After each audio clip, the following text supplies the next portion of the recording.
my heart with joy.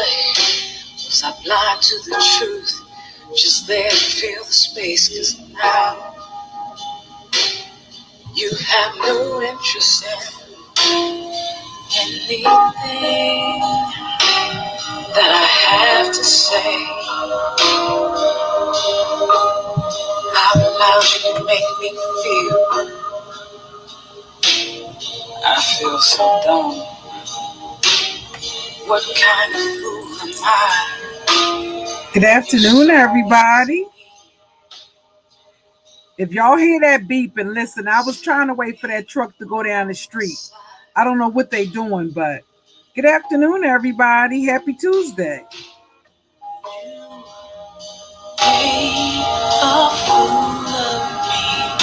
Tell me why. Oh, well, thank you. No one cares. Hey, Tisa. Hey, Cerise. Hey, Nanya. Thank you for waiting patiently. You were the first in the room, I think. Hey, Egyptian goddess.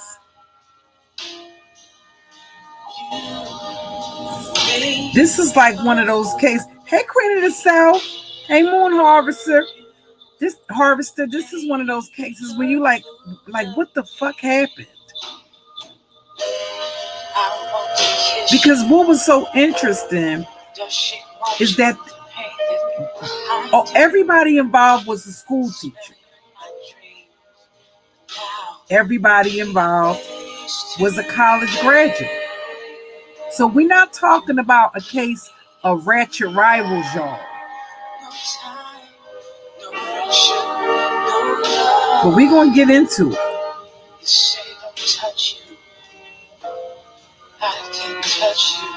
Hey, Intentional Rain, LLC.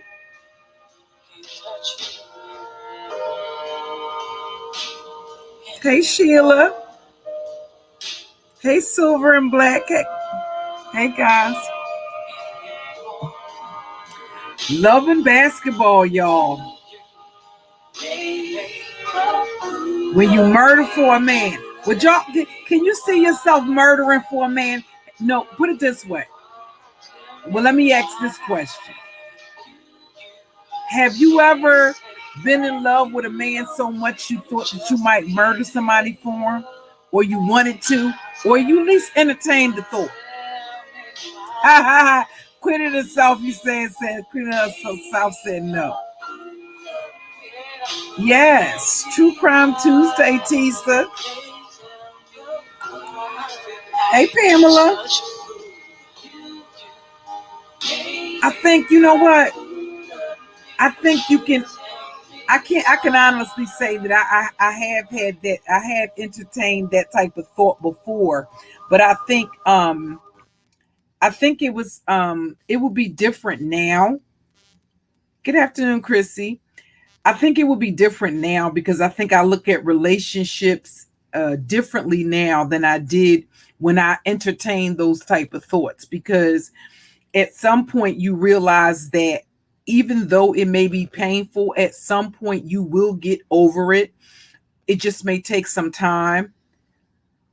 But I think that what tends to happen is that some people don't have, they're not, for whatever reason,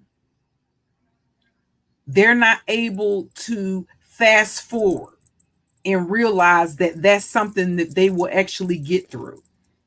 That you will fall in love again. Well, hopefully you will fall in love again. You will meet somebody else.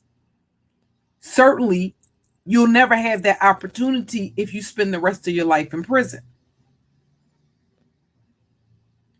And that, unfortunately, was the outcome for this woman who had this, she had a life that was very promising. She is described as actually an overachiever. So one of the things I thought was interesting was that when I saw this guy, I'm like, I just didn't, he had to be very charismatic. He no doubt was very charismatic, But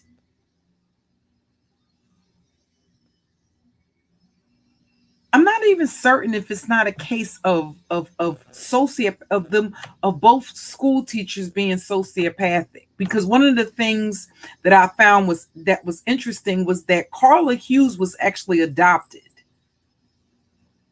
So, and she was the only child of the Hughes. So they adopted her as an infant. So nobody knows about her origin, about her real parents, or what they were like. So clearly, she didn't have any, it was unlikely that it was any abuse, or that, where sometimes when children are adopted, they often may have they may come from an abusive or a neglectful family of origin. But this is the instance where this woman was adopted.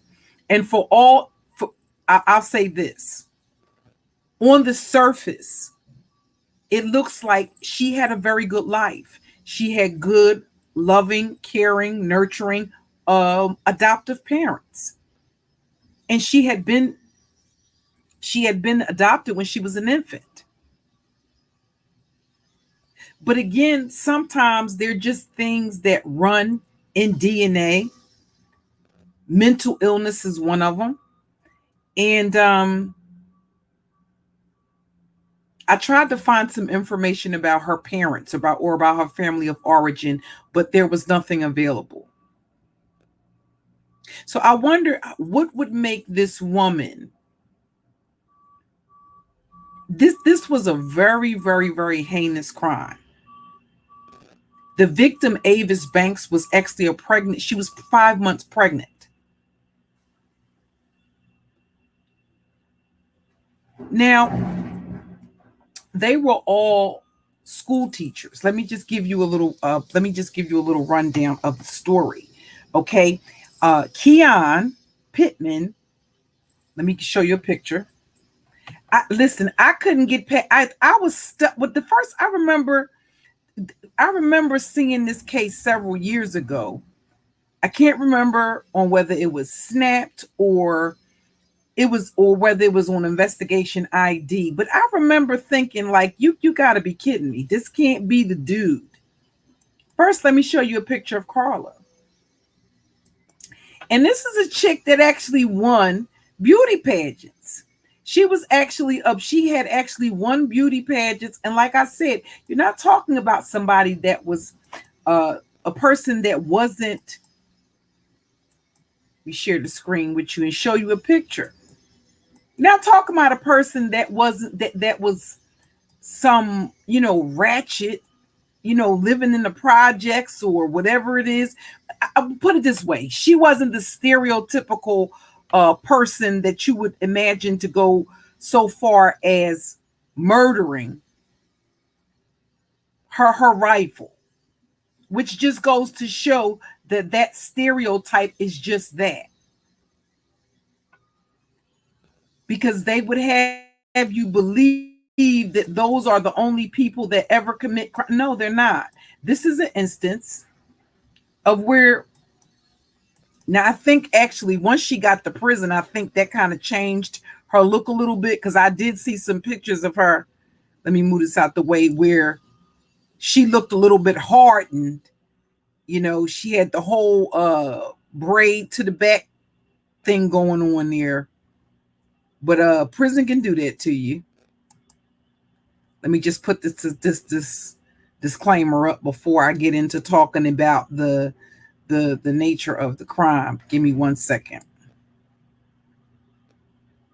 Okay, let me move this. Now, I noticed one thing about with StreamYards that's really becoming annoying.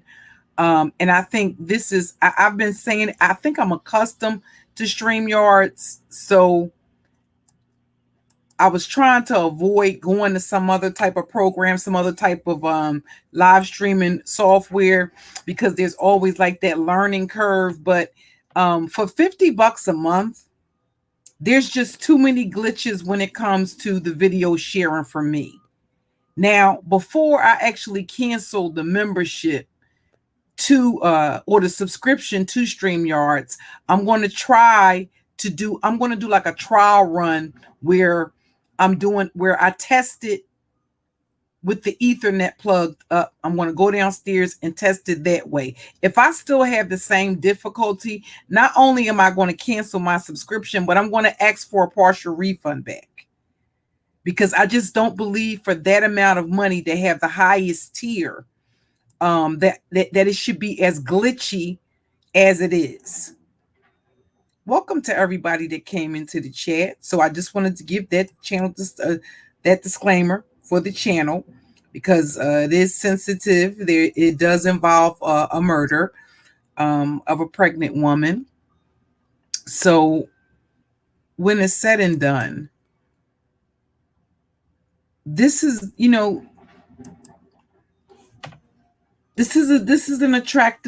was an attractive woman.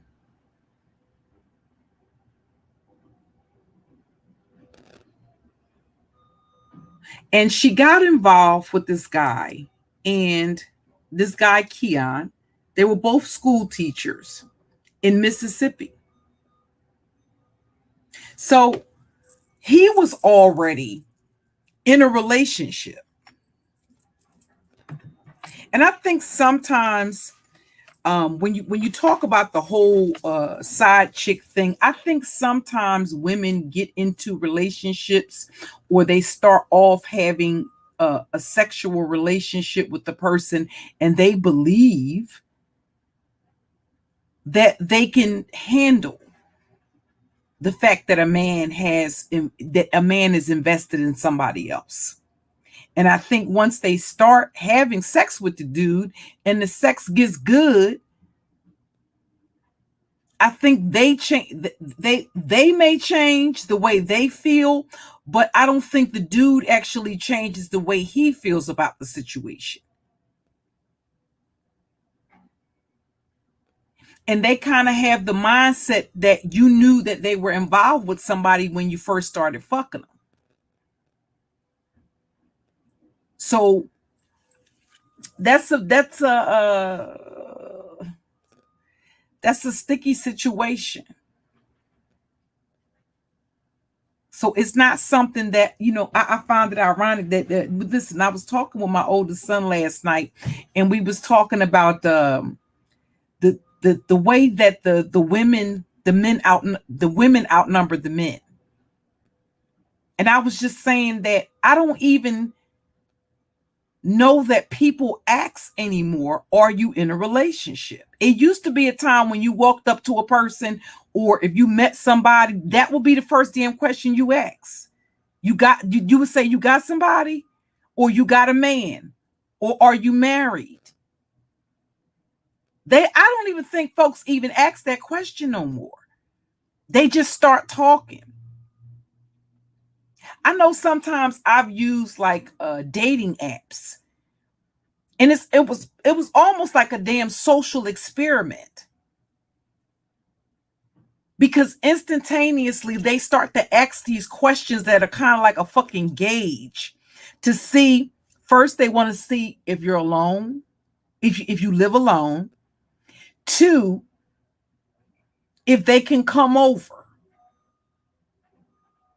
Very little, they don't go through the whole.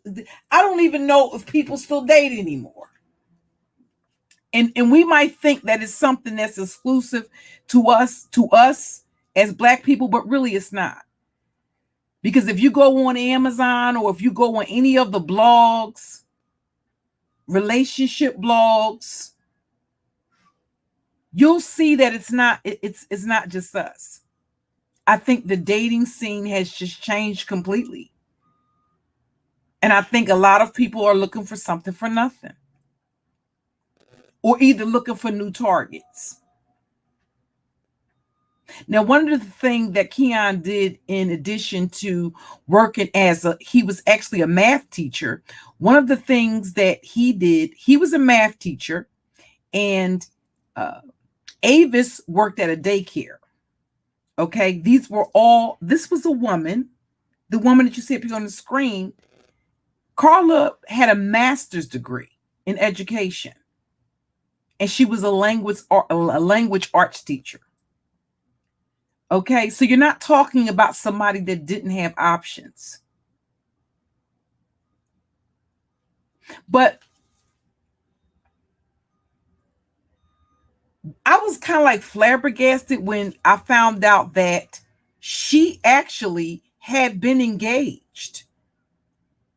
And the dude that she was engaged to, which ultimately was the father of her child, the day before the wedding, this is before she met Keon.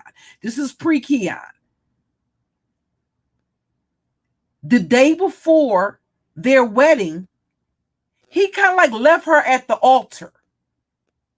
Can you imagine planning the whole wedding, and the day before you're supposed to fucking get married, your fiance decide he don't want to get married? And ultimately he abandoned her 2 months pregnant and skipped off into the sunset.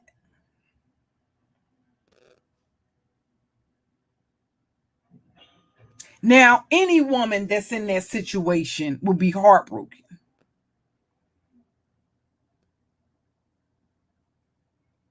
But it got me to thinking, is that the reason that she was vulnerable? Because a lot of times women date when they're vulnerable. When they should actually be taking that hiatus to heal, they'll jump right into dating. They want something to pacify. Although they may not understand that's the reason why they're doing it. They're looking outside of themselves for something to soothe that pain that they feel. That's all the more reason why, if you haven't worked through that, because that's a traumatic experience. Even though it's an emotional experience, it's emotionally traumatic. To believe that you're about to spend the rest of your life with this person, you've gone through planning the wedding, you got your bridesmaids, you done told your family, he done told his family, y'all done told your friends, and the day before the fucking wedding, he's MIA. And you're pregnant. And she went on to have her son. So now you're basically a single mom, or at least that's your status quo. Even if the father is involved, they still consider you to be a single mother.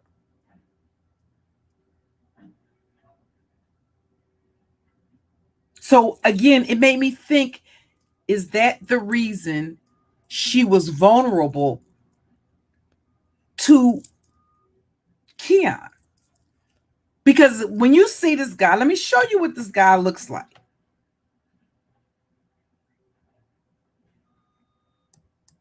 And when I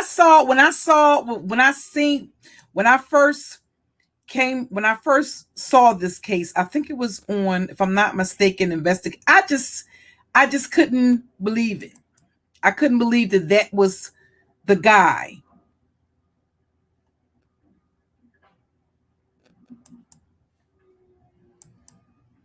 And by the time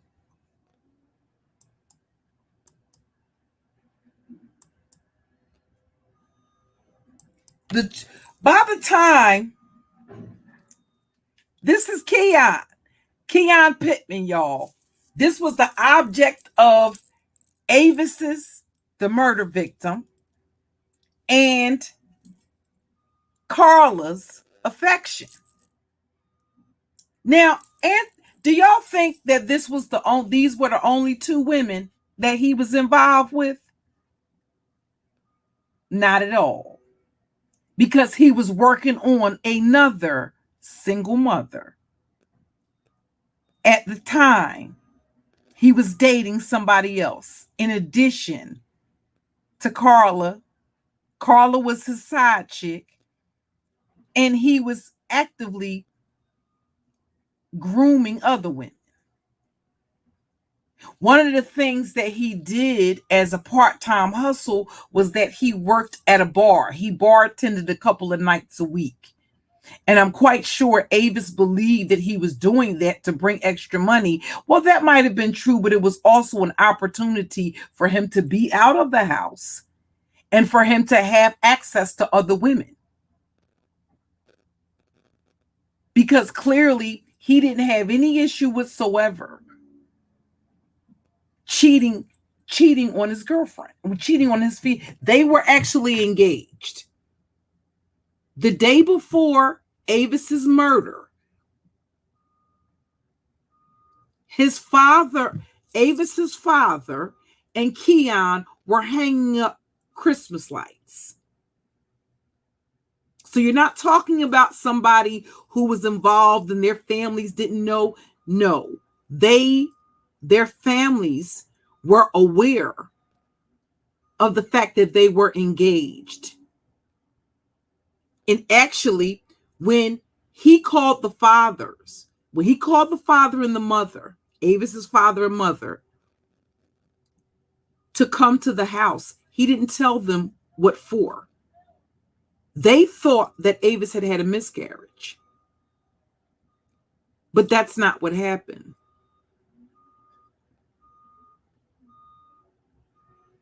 Now, what Keon says is that he came home and he found Avis, his pregnant fiance, basically in a pool of blood in their garage.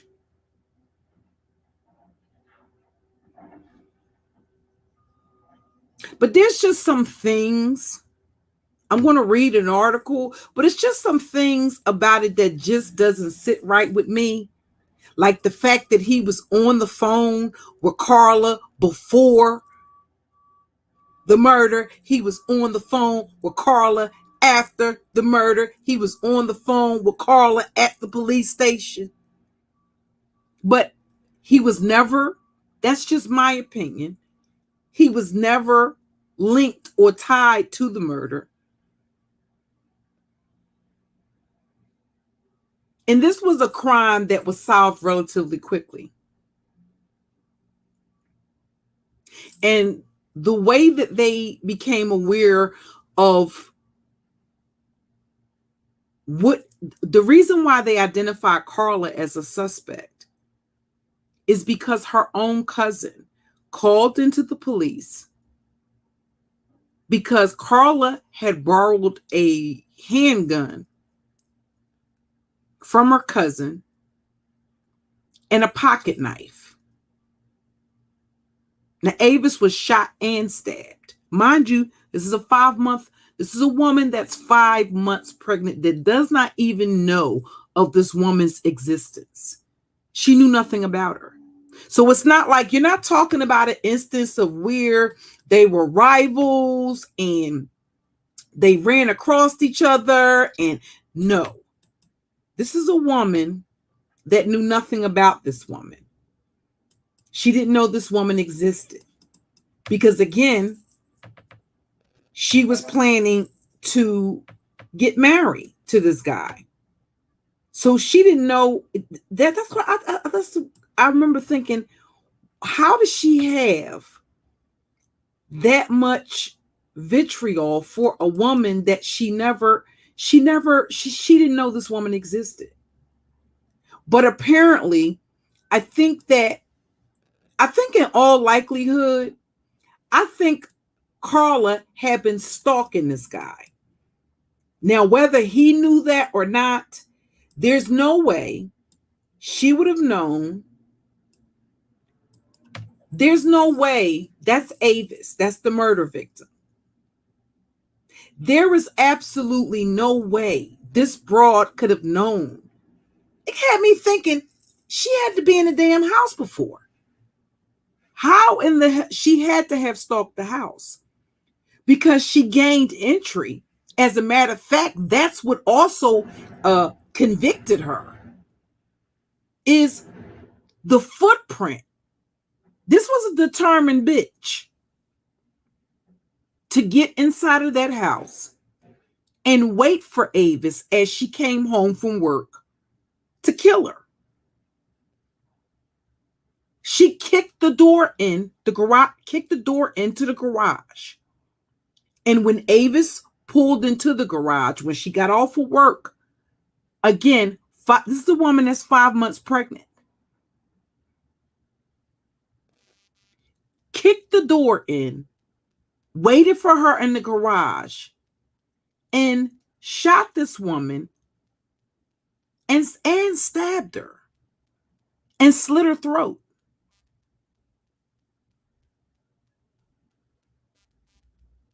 Now, what possessed her to take the gun back to the cousin that she got the gun from with no damn bullets in the gun and tell him she had been target practicing? I don't know. But the cousin suspected that something was up, and he called the police. And he told the police, my cousin borrowed this weapon, and she brought it back with the bullets missing. And with the forensics find that the one bullet that she left in the gun, because she shot her 5 times, was a match to the bullets that killed Davis.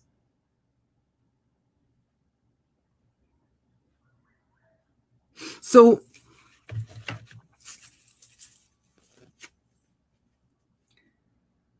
throughout I just remember thinking, sometimes when you look at cases, what was so disturbing is that both of these women, attractive women, they could have had an amazing future. Avis certainly was robbed of that because she was only 20. They were young. Avis was 27 years old. She didn't have any other children. So her parents are left to not only mourn her loss, but they're left to mourn the loss of her grandchild.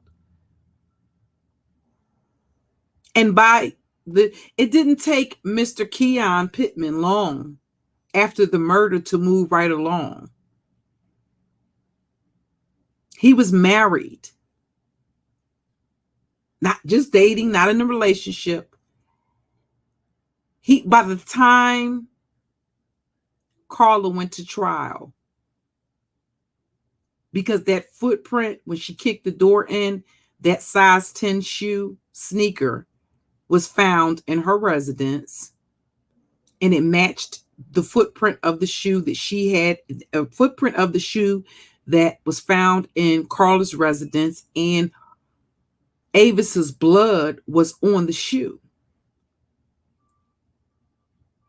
In addition to the testimony of the cousin that she had borrowed the weapon sometime before, and when she returned the weapon was minus 5 bullets. And apparently the cousin knew something. He knew something wasn't right.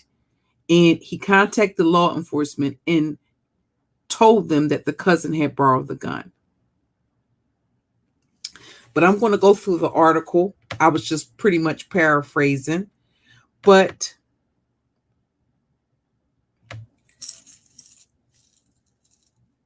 her cousin's name is Patrick Nash. So that's the cousin.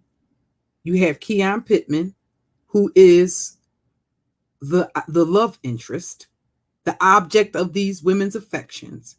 On the screen, you have the murder victim, Avis Banks, who seemingly came from a very good family, very loving, very nurturing, very supportive family. And Carla's family is as well. That's what was so you don't have that dynamic of them coming from dysfunction. 2 women that have very promising careers and could have lived a great life, could have had a great life, and they fall for this guy. And can you imagine? I can't even fathom coming home from work and somebody's in your fucking house. Some chick, some crazy bitch that the guy that you're engaged to is fucking, just starts shooting you and stabbing you. She didn't just slit her throat. She stabbed her. What kind of rage? How do you have that much rage for a woman that you never met? You don't know her. She doesn't know you. She was that intent on getting her fucking man because in her sick ass mind, because clearly this bitch has some issues. Because in your mind, if you can rationalize, it's one thing to entertain the thought. It's another thing to act on the thoughts that you entertain. Not the same thing. A lot of times you can fantasize some shit in your mind. It's a whole nother thing to actually act it out, to actually do it. In her sick ass mind, if I kill Avis, I can have Keon. This is what she believed. So clearly there was some shit going on in this broad's mind that just wasn't normal. She wasn't normal. She wasn't functioning like a normal person. She was functioning like a fucking sociopath. Okay? Because throughout her trial, if you've seen the trial coverage, this broad showed no fucking emotion whatsoever. You know, the first time she showed emotion is when her ass was found guilty. That was one of the things that made the police give Keon the side eye, because he wasn't all broken up either. As a matter of fact, at the time that the police were there, he was pulling himself for Scott Peterson, not Scott Peterson, the one that killed Lacey Peterson, the husband that killed Lacey out there in California. He was on the phone with texting back and forth with his mistress, and the police are there, right? Because his fiance was murdered, and he's on the phone with his goddamn mistress. That was one of the things that made them give him the side eye.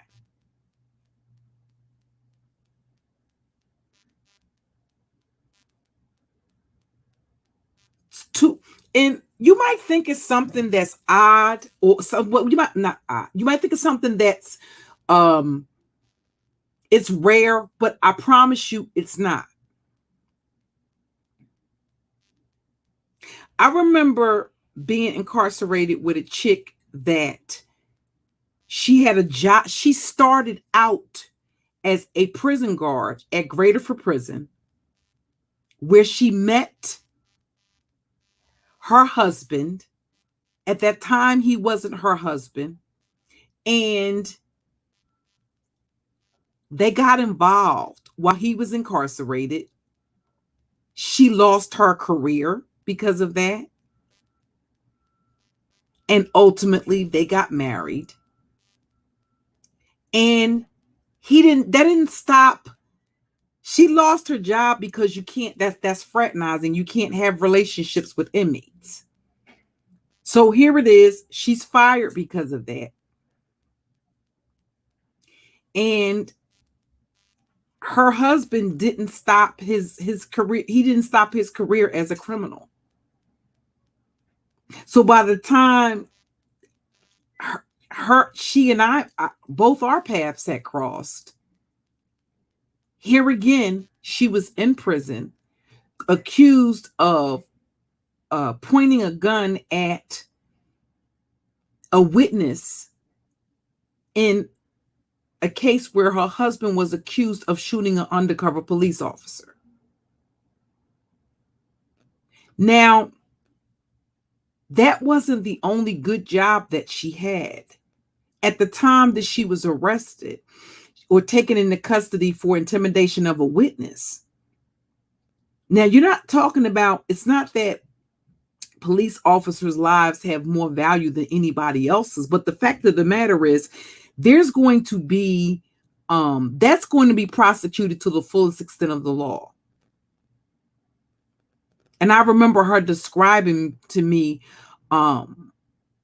how the police came when they basically came to take her husband into custody. And mind you, she's saying that the witness was lying. I don't believe that the witness was lying. Her father was very her father apparently, again, good family. Her father was into politics, could have very easily paid her bond, but he told her she would have to divorce her husband. Do you know that she refused to do that? That was the condition of her father getting her out of jail, that she would have to divorce him. She wouldn't do it.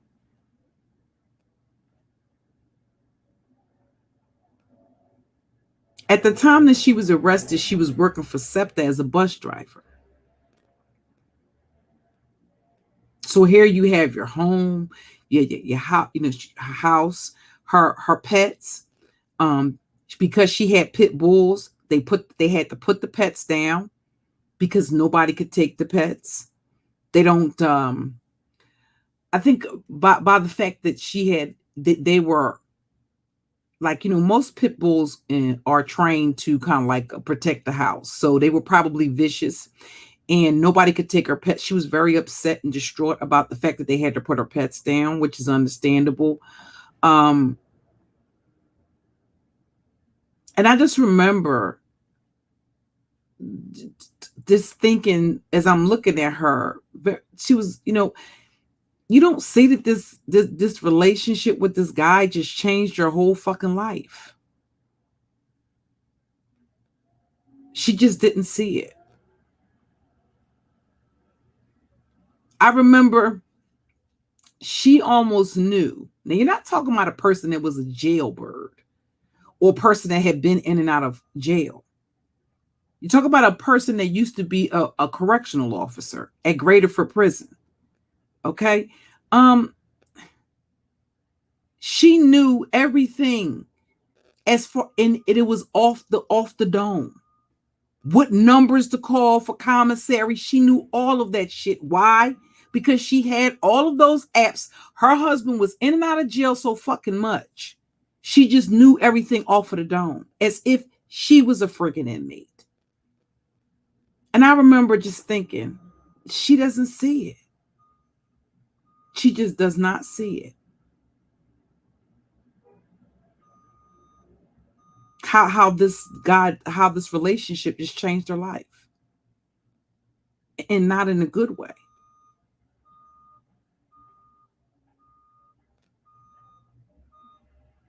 So sometimes the other thing is that when it comes to these type of relationships, one thing I know is that the you don't see, and I think that because there was not that, I don't have that emotional connection to the dude, so I'm not looking at it from her perspective. Okay, this is actually Carla. Okay, after she won a beauty pageant.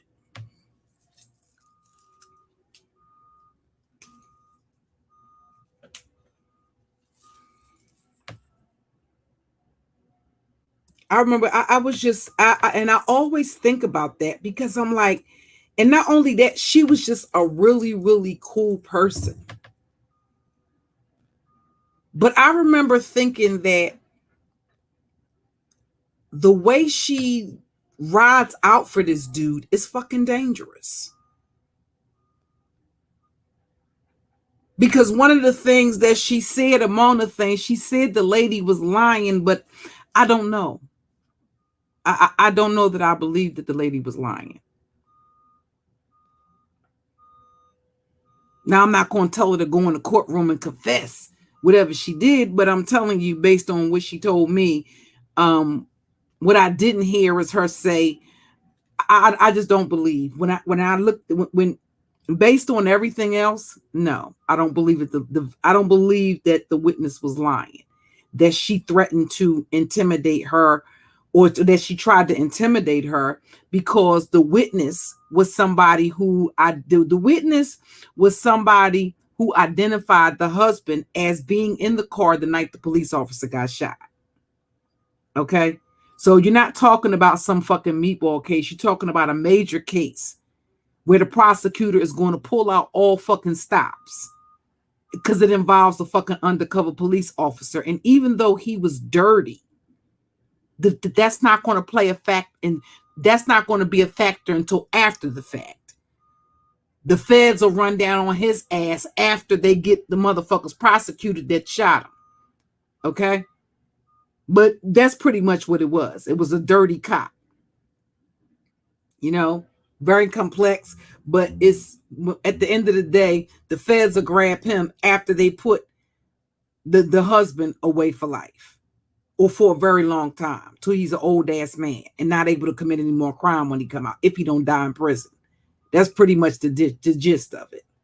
You know, okay, I'm sorry, y'all. But yeah, you know, I was just thinking, you know, she just don't, when I say she was just, I was just sitting there just listening to her, and I'm like, she had to contact her job, make up some excuse for her job. You got a job as a fucking bus driver for SEPTA.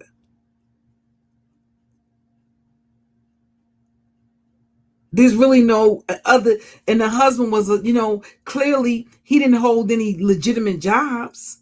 It's not like he said, okay, you know, you ruined your career fucking around with me because I'm an inmate and you're a prison guard. So let me get out and stay on the straight and narrow path because my baby done risked everything. She done jeopardized everything because she loves me and do the right thing. No, this motherfucker went back and forth to jail. Back and forth, back and forth, back and forth, back and forth, back and forth, back and forth, back and forth. 9 times out of 10, the motherfucker spent more time in jail than he did didn't he? He spent more time in jail than he did at home with her. I just couldn't, she just couldn't see it. That ride or die chick shit. I can't. I don't understand it. And again, this is a case where this is a truly innocent person. And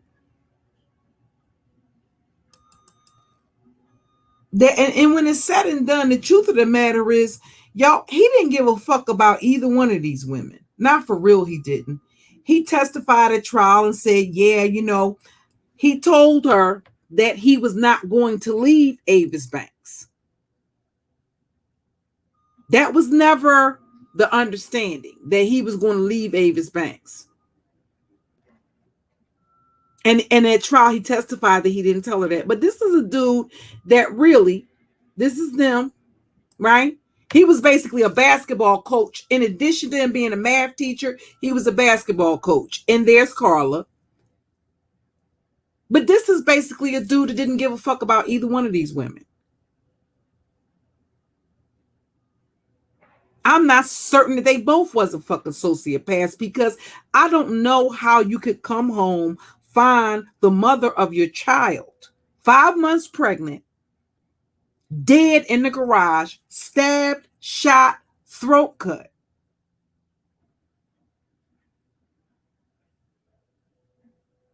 And you go outside the house and you, as you waiting for the police, you calling your mistress. While you at the police station, you talking to your mistress.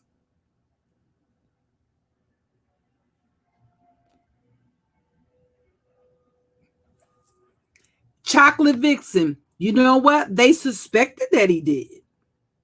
They suspected that he had a role in the murder, but they could not tie him to the murder. They could not tie him to the murder. I'm going to drop the link and see if anybody wants to come up. I'll read the specifics, but ultimately Carla was actually charged and found guilty of the murder of Avis Banks. But it just got me to thinking, Who a police officer? STL. What's up, boo? Who? No, he's not a police officer. He's a school teacher. He was a math teacher and a basketball coach. And she, Carla Hughes, was another teacher. She was a language arts teacher. Now, Avis Banks, the murder victim, she actually was working at a daycare. This is a woman, the one you see on the screen, had a master's degree in education.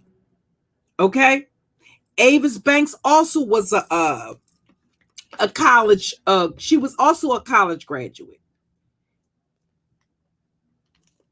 I just think that she just had to be stalking.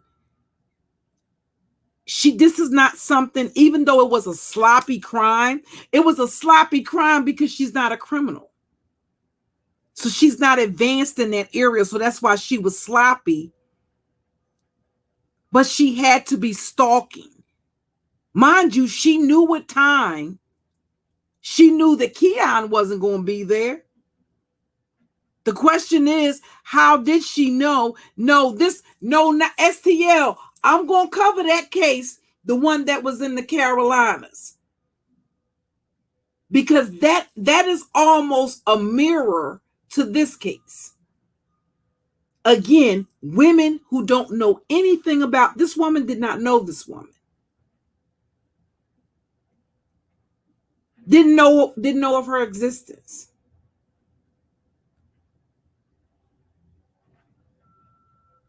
The police officer one, STL, that is in the Carolinas, y'all. And guess what? It mirrors this. You remember I was talking about the case where the woman was a 911 dispatcher and she got involved with a police officer? And hey, at the end of the day, she was getting ready to frame his ass for the murder. That was plan B.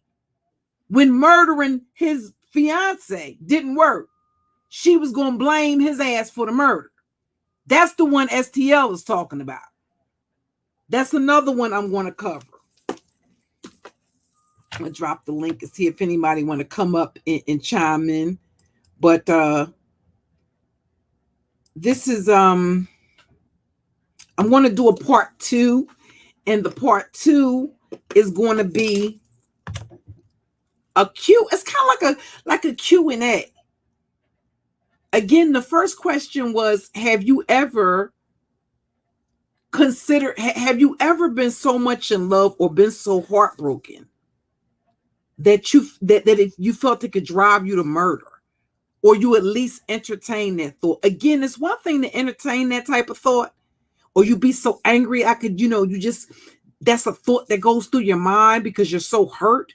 But at some point, it's another thing to actually kick in a door, hide, and know that your intent is, when this woman comes through this door, I know this woman's pregnant. I'm going to shoot her 5 times, stab her, cut her throat, and then leave her in a pool of blood. Mind you, this woman has a child herself. She has a son. And then go home to my son like nothing ever happened. And when the police show up, I'm sorry, what had happened? Somebody got killed. This was a determined bitch. She didn't have the key. So yes, she had been planning that in advance. It's not some crime of passion. She had to have staked. She had to be stalking them and watching.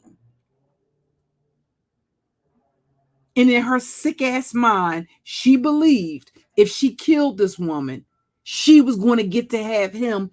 And we seen what the prize was going to be.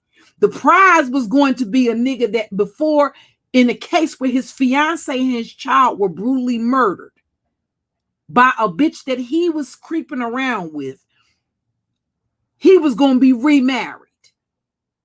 So much for his mourning. And guess what? You know what Avis's parents said? They ain't heard nothing. They ain't seen hide nor hair of the nigga. No, hey, mother, not even ex-mother and father-in-law. Hey, family. I think about Avis all the time. None of that.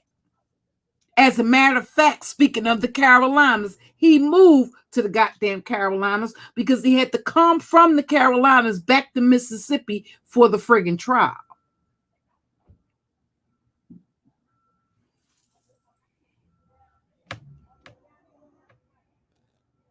And again, let's look at what the prize. I just,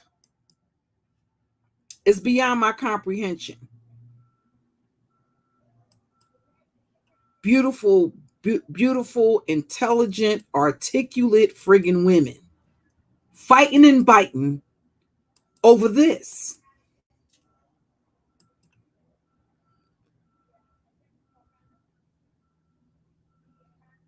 I can't.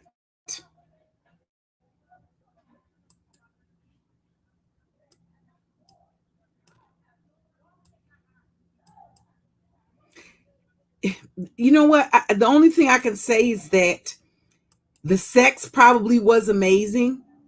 The sex was probably amazing. And he probably had the gift of gab. Listen, with a face like that, he would have had to have a whole lot going on in the groin area to be able to pull it off. Because if you got a face like a gargoyle, you better have something going on in the groin area. Get into it. Okay?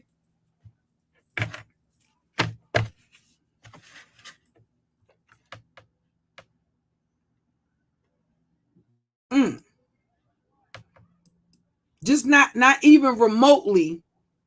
Hey, Tracy. Hey, Blackberry babes.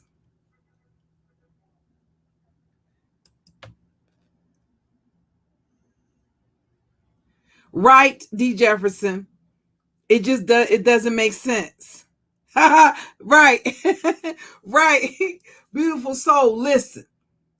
It's wait a minute, it's crazy. Just look at it. And then it was just his lack of what do y'all think about? Do you think that Carla being left at the altar made her vulnerable to this dude here?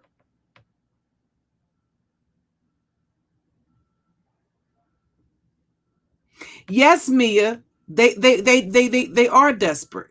A lot of them are desperate. But you know what, sis? That's the point.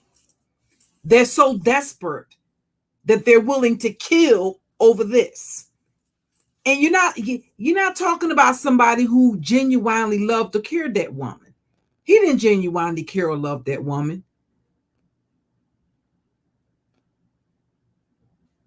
He went right on cheating. Didn't feel nothing. Ha ha! Right tap. Ah, yes.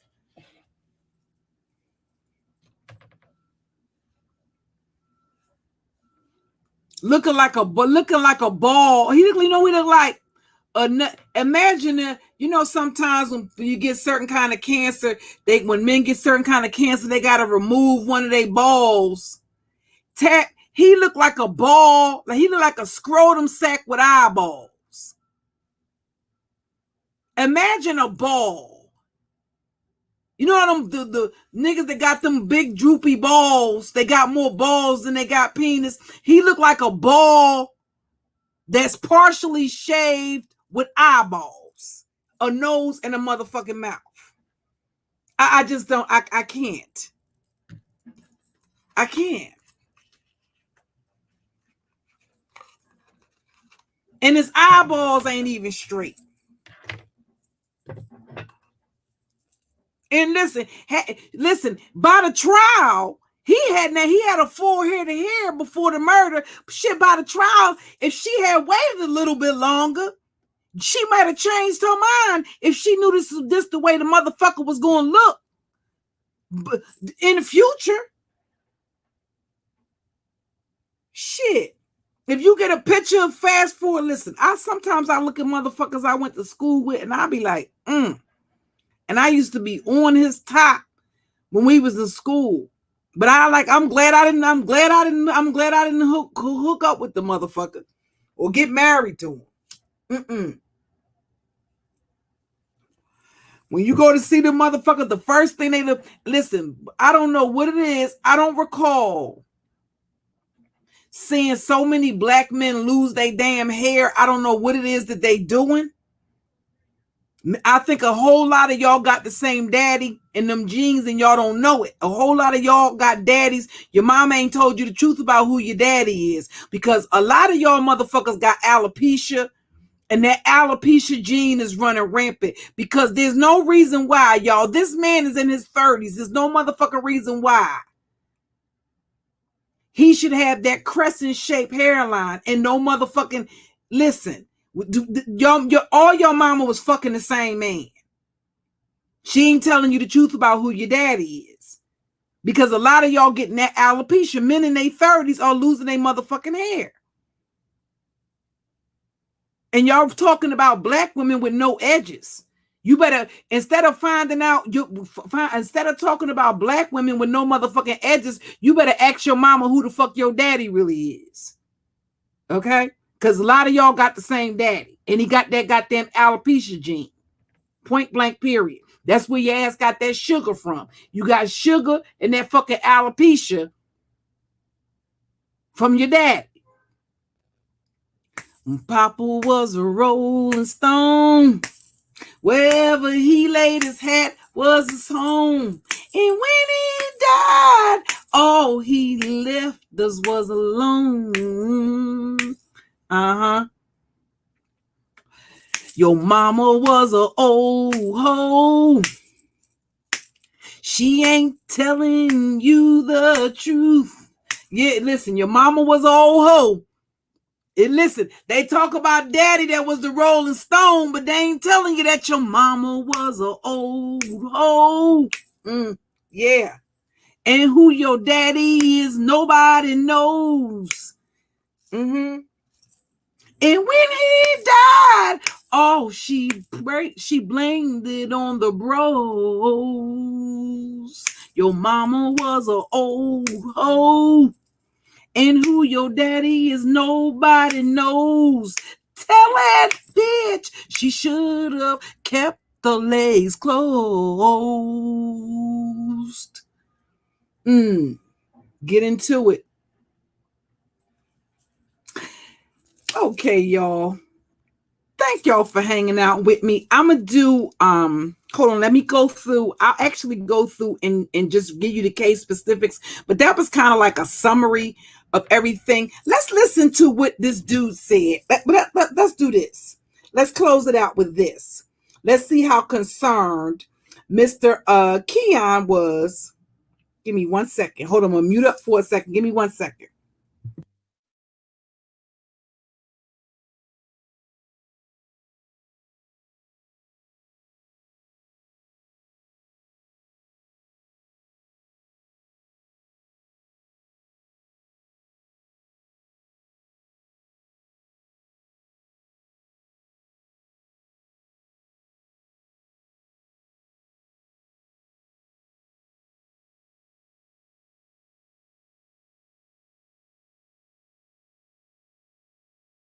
Now, y'all, she has actually, and this is why I say she needs you to just go on and stop it.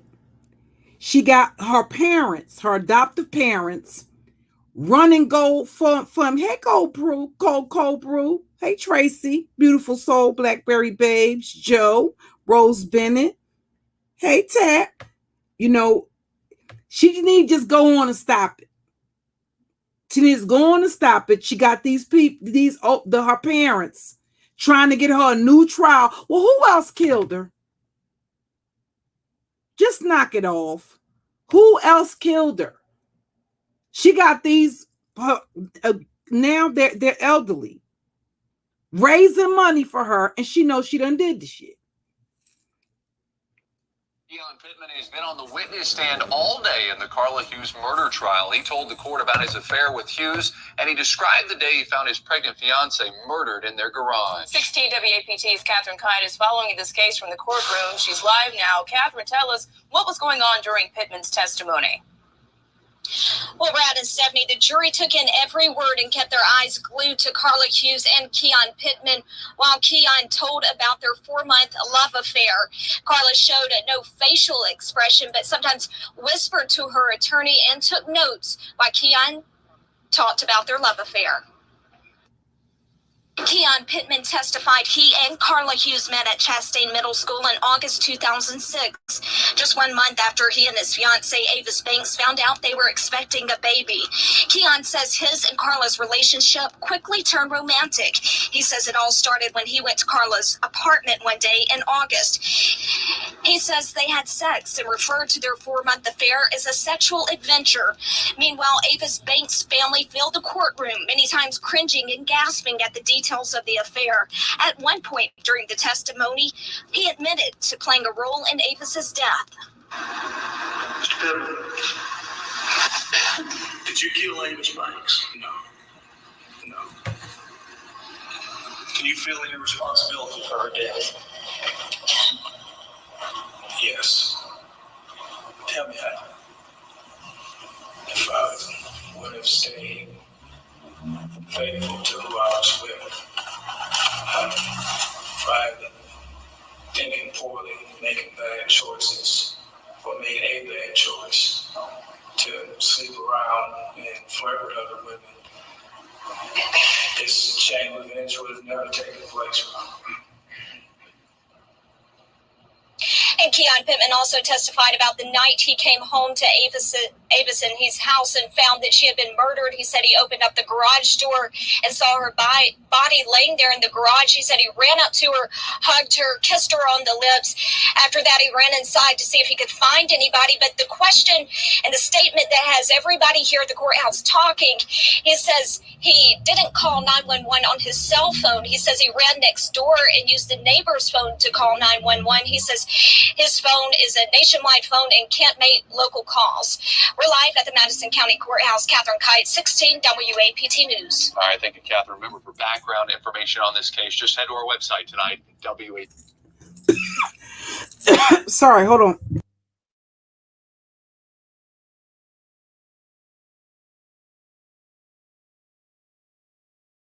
Now, it's not rocket science that it don't make no goddamn sense that even if you don't have service on a cell phone, you can still call 911. Now, the reason why he ran to the neighbor's house is because he wanted somebody to vouch. He wanted to have an eyewitness to him finding the body. It's just not if you come home. Now, the other thing was, one of the things that made the police look at him initially was that he had gunpowder residue on him.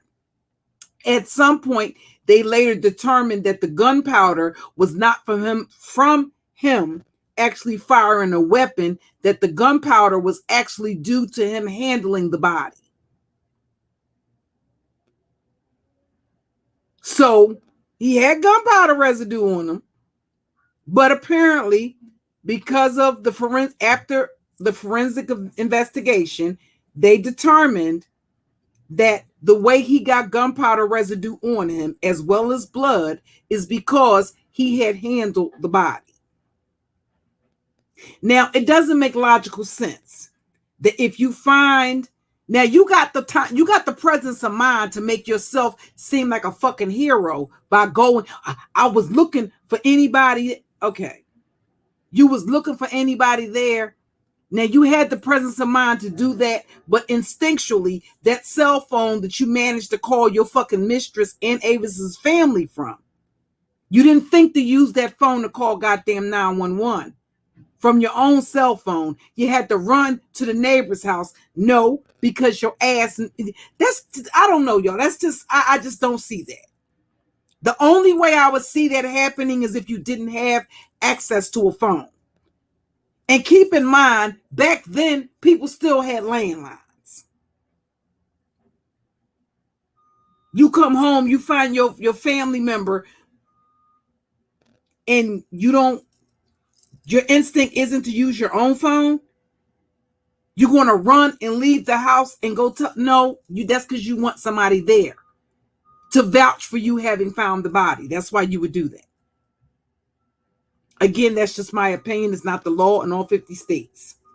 Okay? And surrounding islands.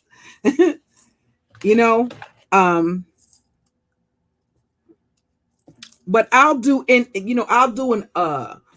more extensive, I guess one of the good things about StreamYards is that you can actually pre-record a video, and you can do it like, it's kind of like, I guess this is the same feature as the Premiere with YouTube. The only difference is you're doing it through StreamYards. Right, Joe? So,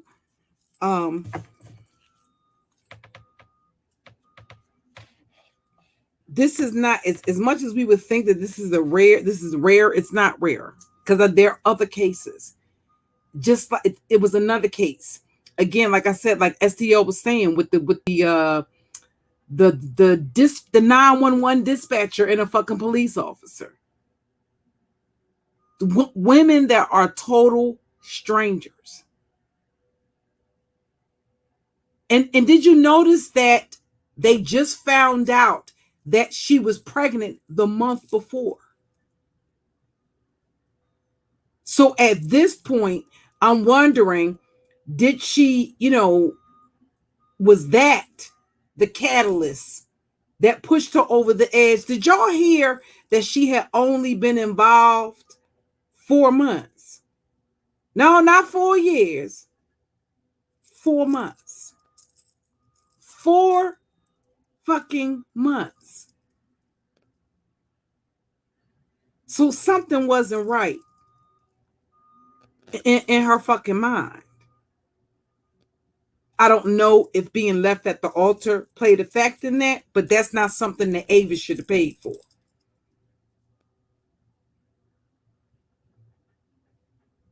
But I think the combination of that and her sensing that she wasn't going to be picked in that situation, that yet again, she wasn't, mind you, he was in a relationship when she met him.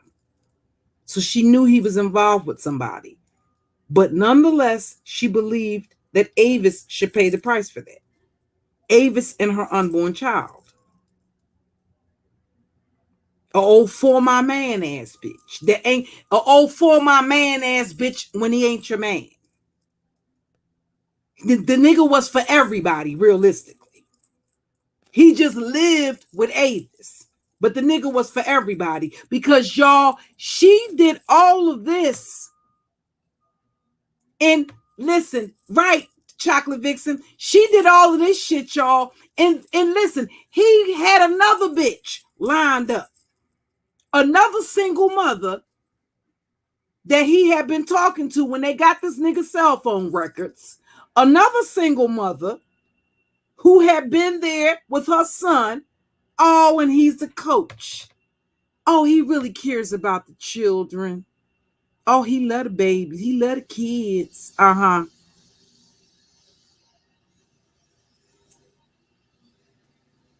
By the time the trial happened, he was married. So I don't give a goddamn how much faux remorse. No, he knew to say the right shit, because one of the reasons why he became a suspect is because he didn't have any reaction. He didn't have a normal reaction to what had happened. And that's why they looked at him the way that they did. So by the time the trial comes, yes, he's able to feign and get on the stand and verbally acknowledge that he accepts responsibility. But we all, didn't take him no time at all. It's like moving right along. Even though he verbally admits that, he may be, hey, Millennial Reigns. you know, even though he admits that he felt that he believes that he's responsible. Ultimately, he's partly responsible.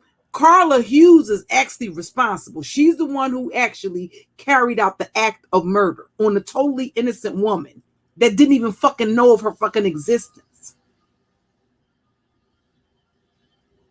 And because she decided she couldn't get past what she wanted, because guess what? She probably had always had what she wanted. Because for all intents and purposes, she came from a good family. It was an adopted family, but it was a good family, but she was used to having what she wanted. She was described by everybody as an overachiever. So to tell her that she couldn't take this guy from this chick was something that her ego wasn't going to allow. She wanted it. She wanted him, therefore it should be the way she wanted it. And she didn't give a rat's ass about who she hurt in the process. You're talking about a person that had absolutely no criminal history, no criminal record whatsoever. And the first criminal act that you commit is to stab and slit the throat of a pregnant woman and shoot her 5 times? No, something wasn't right with this broad to begin with. Right, Chocolate Vixen? It was her fucking entitlement. She wants it, therefore it should be. Magical thinking. That is magical thinking. If I kill Avis, I can have Keon. What the fuck? This wasn't even I think she thought it was well thought out, but really it wasn't. Because the type of person that Avis was, who would have had a motive to kill her? That's why he would have been the primary suspect.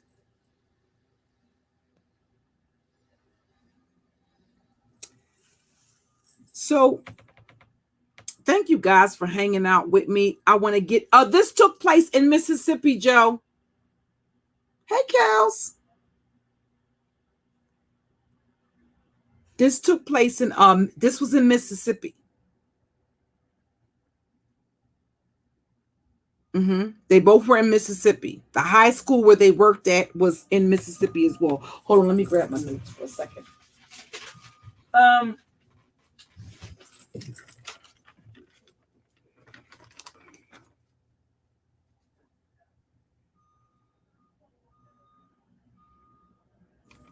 So I was going to actually put the title of Carla. If I can't have them, you won't either.